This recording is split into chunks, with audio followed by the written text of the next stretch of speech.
Good day. I'm Gerald Goldfarb, and welcome to our program on holistic law. Let me say a word or two about myself by way of introduction. I'm a lawyer here in Los Angeles and have practiced law here for 15 years. I'm also a member of the bar of the state of California and the District of Columbia. When I was a young lawyer, I was a prosecutor with the United States Department of Justice. And I'm the author of a book called Winning with Your Lawyer: What Every Client Should Know About How the Legal System Works. I'm also a columnist for the Whole Life Monthly on the subject of holistic law, and of course holistic law is the title of our program this afternoon. I'm very happy to have as a guest today a anthropologist, a Ph.D. in anthropology from UCLA, and a close observer of the legal scene, and a person who I think has been involved in a lawsuit or two herself, and that would be Dr. Gale Loof. Good afternoon, Gale. I'm very happy to be here with you this afternoon, Jerry, and especially because I read Winning with Your Lawyer and found it to be a fabulously informative book. Especially I was interested in your concept of holistic law, and I was wondering if you could tell me what exactly you mean by that. Well, holistic law is a concept that I've been working with for quite a while, and it really comes off the concept of holistic medicine, which many people are familiar with. In the legal system, historically, clients have had the habit, and I think it's a bad habit, of giving over their affairs entirely to their lawyer and letting their lawyer run the show and giving their lawyer all the power over their legal problem, whatever the problem might be. The notion of holistic law is a notion of individual and client empowerment. The idea here is that the client needs to take personal responsibility for whatever the client's legal problem is.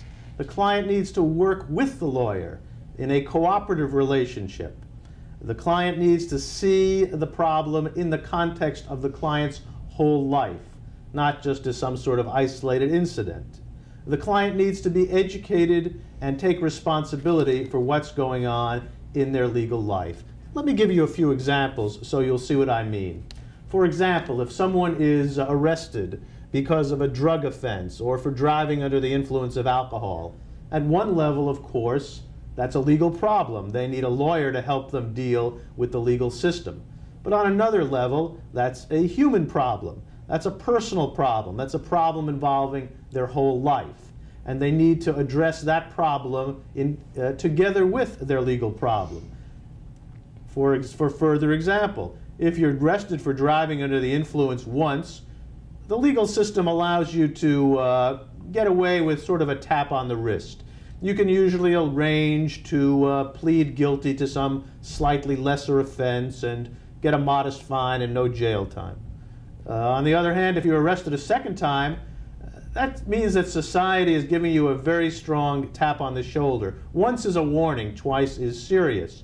If you're arrested once, you need a lawyer, and you need to deal with your life and deal with your drug or drinking problem so that then there is no second time around, because if there's a second time around, you'll have a more serious problem.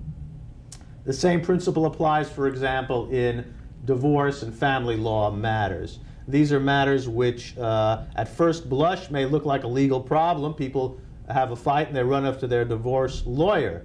But it's really a problem of human relations. And oftentimes the client is better off spending money on a therapist or a counselor of some kind because the problem deals with the basics of the person's life.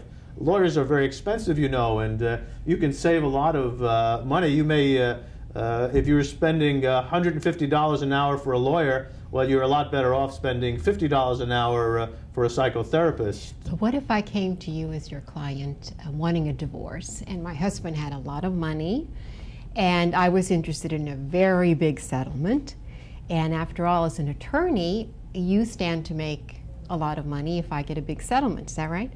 Well, that's not right in the divorce field. Divorce law is generally on an hourly rate, And whether you get a big or small settlement, I should simply be paid depending on how many hours that I would put into the case. But the first thing I often tell divorce clients when they come to me is, let's see if there's some way we can work out something on a cordial basis with your husband. Maybe you and your husband's lawyer and me need to talk to counselors or therapists and see if things can work out on a cordial basis before you start really hitting the law courts.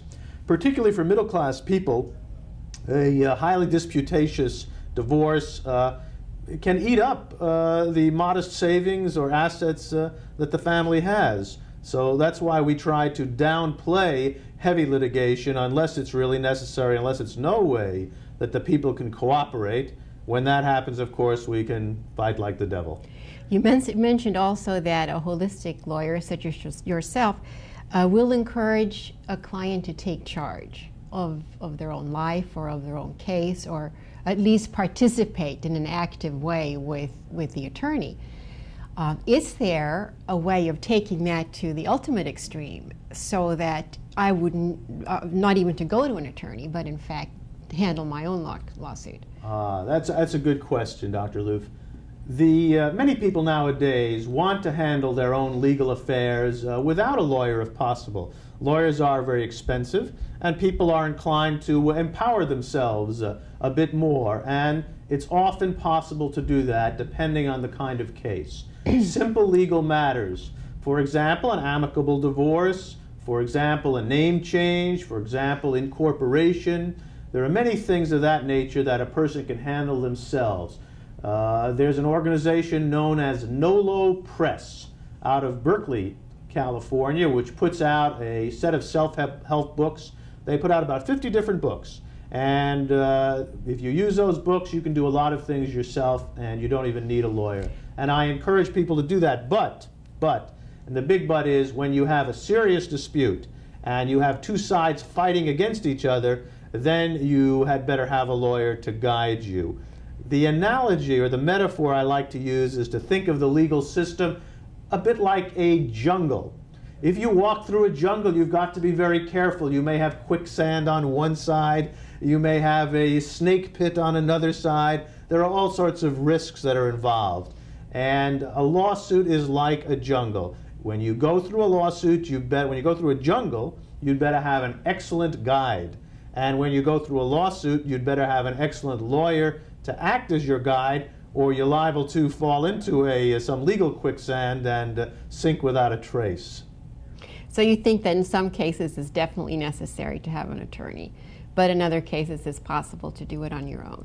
That's right. And one of the ways to decide which way to go is to actually talk to a lawyer and ask him. Now, if I do this, am I going to get charged for going to the office and asking the attorney? Well, the law of supply and demand comes in here to help the ordinary client. This is something many clients don't realize. Particularly in Southern California, there's a tremendous supply of lawyers, all of whom are keen to make a living. And you can make use of that factor. Many lawyers will give you free advice over the telephone, or even see you for a short time in their office at no charge at all. It's their interest to develop a relationship with you, so that when you have a serious legal problem where they can earn a serious fee, you'll come and see them. And meanwhile, they will simply be happy to give you occasional free advice in order to develop a good relationship with you. So talk to your lawyer and discuss with him. I like to think that you can develop, just like in the old days people used to have family doctors. Nowadays, people should have and can have family lawyers, someone they trust, they ask for advice on an informal basis, and they can get free that of advice. charge. Free of charge. If it gets to the point where I really want to hire an attorney, how do I know and choose the right man or woman? Or women. A lot of women lawyers nowadays, and they do an excellent job. This is a crucial issue. The quality of if you have a serious legal problem, maybe you've had a serious accident, maybe you have a serious business dispute, maybe you've been arrested, or one of your relatives has been arrested for a serious crime. The choice of the lawyer you make is crucial. A good lawyer can help you a lot. A bad lawyer, well, we'll be back in the jungle again, and you may be lost and your life can be substantially damaged. So what's important is that you not choose the first lawyer that you meet, that you not pick a lawyer just because your Aunt Tilly said that this was some good lawyer. The basic principle here is to realize that your lawyer works for you. You don't work for your lawyer. You can interview lawyers. It's just like choosing somebody to paint your house. You could interview a few lawyers, talk to them, evaluate them, ask them what their references are, ask them what other clients they have worked for. You can call the clients and see if they had a good experience with the lawyer. Find out what kind of practice the lawyer has. You need a lawyer. Nowadays, the law, like medicine, is a world of specialties. If you have a divorce problem, you don't want a lawyer who specializes in corporate law. If you have a workers' compensation problem, you don't want a lawyer who specializes in divorce law. You've got to find out what the lawyer specializes in. I was involved in a case some years ago in which some people were litigating a property dispute. And the lawyer they hired was supposed to be a litigator, and he was really good in the pre-trial activities, but when it got close to trial, he was very timid, and no one could understand why, and he sort of forced these people into a settlement. And later we discovered that this litigator had never actually tried a lawsuit in his whole life. And the people had not asked questions about him closely enough to find out enough about his experience. Now, wouldn't an ethical attorney have informed his client about that? I think an ethical attorney would have been more forthcoming than this lawyer was. But that's the problem. There are a lot of lawyers out there, and many of them are very ethical. But there are some who will skirt the edges, and occasionally there are some who are downright dishonest. So in your interview process with a lawyer, you will want to determine as much as you can about him or her. Are there any key criteria that someone like me could use to sort of check off list? You know, if he has these 5 qualities, he'll probably do a good job. Well, I think these are the sort we've just been discussing: references, experience, educational background. You can tell a lot about a lawyer by his office. I went into a lawyer's office about 10 years ago, and the lawyer had files all over the floor of his office. And he seemed like a very intelligent person, but I was kind of skeptical about him, and I discovered just last month that very same lawyer was disbarred. So you could see 10 years ago when his floor was littered with files, he was going downhill. So that's something that you want to look for, some kind of disarray in the man's professional life. And one other factor, which I think it may be the most important of all, is your ability to relate to the lawyer.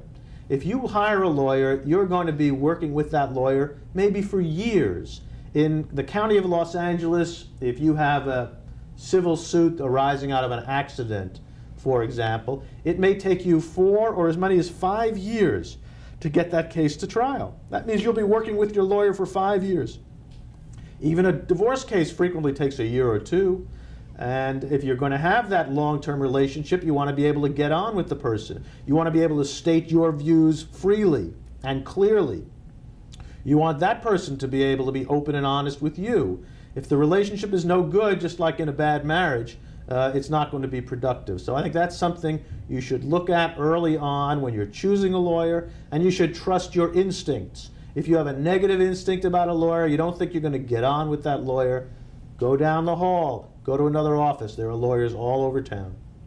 And what about price, Gerald? Is there a possibility of negotiating with attorneys? There certainly is. And again, this is something that the ordinary client may not be aware of. There are different ways that lawyers charge. Some cases are customarily handled on an hourly fee, some are handled on a flat fee, some are handled on a contingent fee. And you can bargain with lawyers on all of these fees. Let me give you an example. In the field of personal injury, auto accidents, all forms of accidents, other than workers' compensation, which is a special category. But for, say, an auto accident case, if you see a lawyer, often the lawyer will say, well, we handle this on a contingent fee basis. You don't pay any fee at all. unless we get a recovery for you. And if we do get a recovery for you, our fee is 1/3 of what we can get. That's the customary fee. Sign here. Yeah. Well, you don't have to sign there. And in fact, although 1/3 is a customary fee, it's certainly not engraved in stone. And you can say to the lawyer, I don't want to pay 1/3. How low, in your opinion, could the cut be? Well, I don't know how low it could be, but certainly there are many lawyers who will handle your case for 30%, and certainly there are many who will even go down to 25%. I don't know anybody who goes lower than that, but that can be a large difference. And is there a legal limit? There's no legal limit except in special cases, in medical malpractice cases. The basic principle here is, again, the law of supply and demand. If you have a good case from the lawyer's point of view is a case in which it's a likely winner. And a lawyer can tell that right out of the gate. If you have a good case, the lawyer will be happy to take a somewhat lesser fee because he's quite confident that he's going to prevail and get a handsome recovery for himself, and he doesn't want you to leave the office and go down the hall and find some other lawyer who'll charge less. Now, when you were talking about divorce cases earlier, you mentioned the fact of some attempt to strike a balance for the two parties so that there's at least some basis for continuing the lives without having these two people eternal enemies. When we're talking about personal injury types of cases, could an attorney then use the same rationale? And not in the sense, obviously, that people may never be in contact with each other again, but is there in any sense debilitating to be continuously pursuing a case, when you could settle maybe for a little bit less money, but you can get on with your life kind of thing? I think there's a lot to be said for that approach. All lawyers really want to settle cases nowadays. The courts are incredibly clogged. That's why it takes 5 years to get to trial. I was down at the Santa Monica County Courthouse a few months ago for a conference the court called on a Friday afternoon, and I got down there and it looked like it was Star Wars because there was a line of lawyers as if they were waiting to get into the movies. They were waiting to get into the courtroom. There was 150 lawyers lined up all around the building. When you have a situation like that, you can see that there's a lot of delay built into the system, so that it's a very good idea to settle a case early on if you can and avoid dragging out the case. And it's also good not only to get your money and be finished with it, but as you say, people can get bogged down if they don't settle. I had a case not too long ago of psychiatric malpractice in which my female client had been taken advantage of by a male psychiatrist. And we brought a lawsuit, and we were hoping to settle the case early. And it didn't settle as early as I would have liked, and the case dragged on. And the longer it dragged on, the harder it was for my client to recover from her ailment because she was continually involved in depositions and interrogatories, and the lawsuit was always hanging over her head. So certainly in my office and in most offices, settlement is encouraged. Now let's assume I have hired what I thought was a good lawyer, and it turns out to be someone that I can't work with for one reason or another, or he's just plain bad. What are the signs? I mean, how can I be sure from a layman's point of view? After all, he's the expert. He's telling me that he's got it under control and he's doing a great job. But I have, I just feel a little bit shaky about the whole thing. Are there any signs that I can look for? Well, I think that there are signs. The first sign is your own interior feeling. I think you need to trust yourself, and if you have doubts about your lawyer, trust your doubts and confront your lawyer in a cordial way. Have a meeting with him, tell him what your doubts are, and see if he explains them satisfactorily. Another technique along those lines is to make use of the wonderful Xerox machine. As a matter of course, all papers in a lawsuit go back and forth between the court and the lawyers, and the clients never see them. You don't have to stand for that. You can tell your lawyer you want to be sent a copy of all the paperwork in the lawsuit. and it's a simple matter for him to do it, and that way you'll have a record, and you'll see exactly what's going on. And if he tells you he's active and there's no paperwork coming in, you'll know he's not active. The next thing to do, if you're really having strong doubts that he can't satisfy, is to get a second opinion. Just as if your doctor is going to recommend heart surgery for you, you're probably going to want to get a second opinion before you do that. And it's the same way in the legal system, except you can get a second opinion usually, again, for free. So you tell your lawyer you're a little discontent, you want to get a second opinion, you have your second lawyer borrow the file, examine the file, talk to your first lawyer, and give you an opinion as to whether the case is going well or whether you're being taken advantage of in some way. If I decide to fire him, is that money thrown down the drain, or have I lost a lot of money at that point? Well, have to start over with a new lawyer. To some extent, you may have wasted money, depending on the kind of case. If it's an hourly fee, whatever monies that you've paid your first lawyer is probably money out the window. The second lawyer, of course, is not going to have to duplicate everything the first lawyer did, but there'll be some loss in that situation. In a contingent fee case, you probably won't lose anything, because if you've got say you're paying a 25% contingent fee to the first lawyer, you're not going to have to pay a second 25% to the second lawyer. Otherwise, if you had 4 lawyers, you'd get nothing.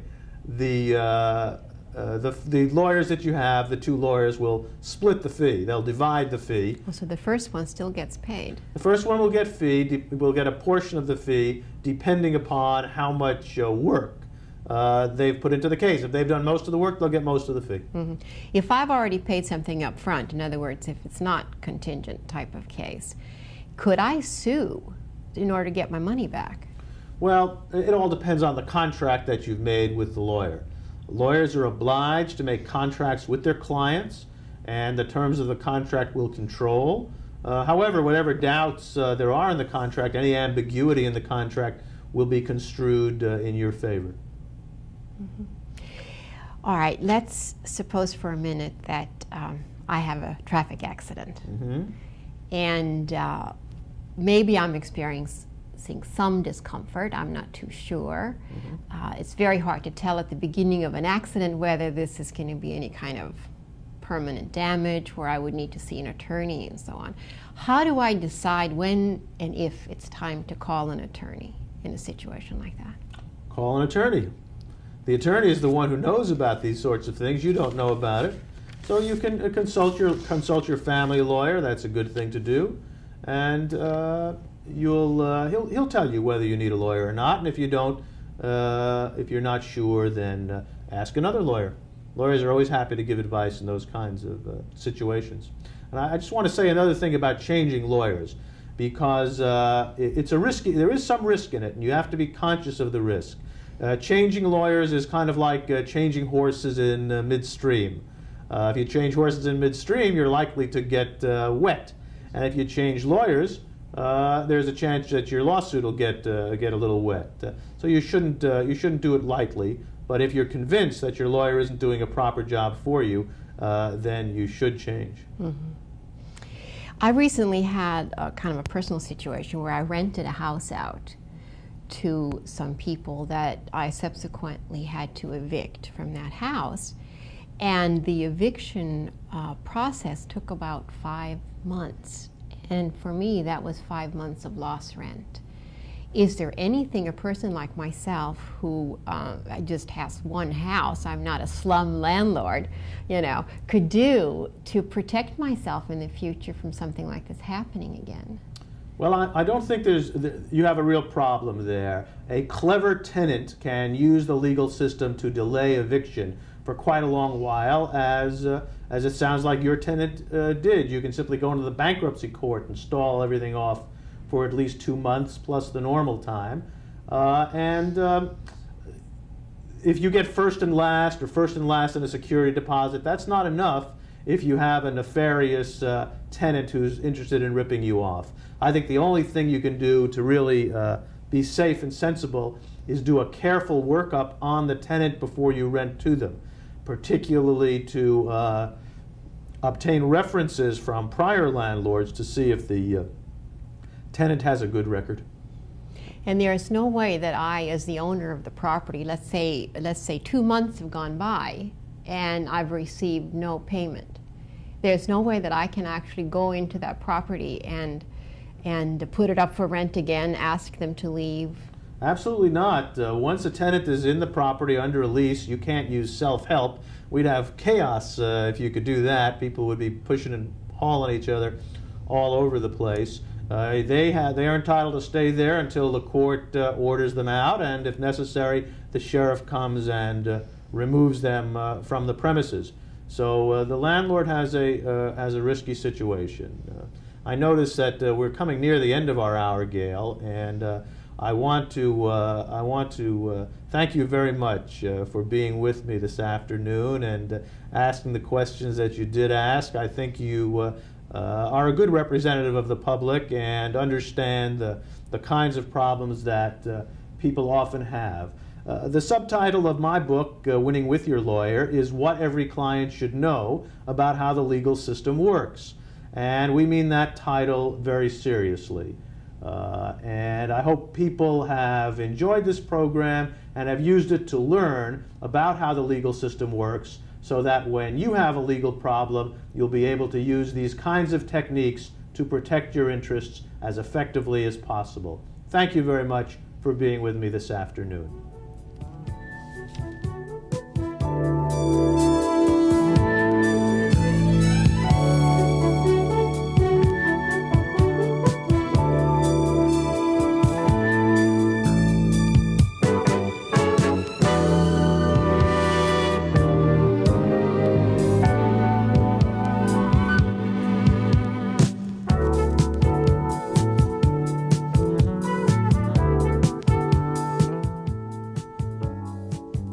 For further information, call area code 213-285-8599.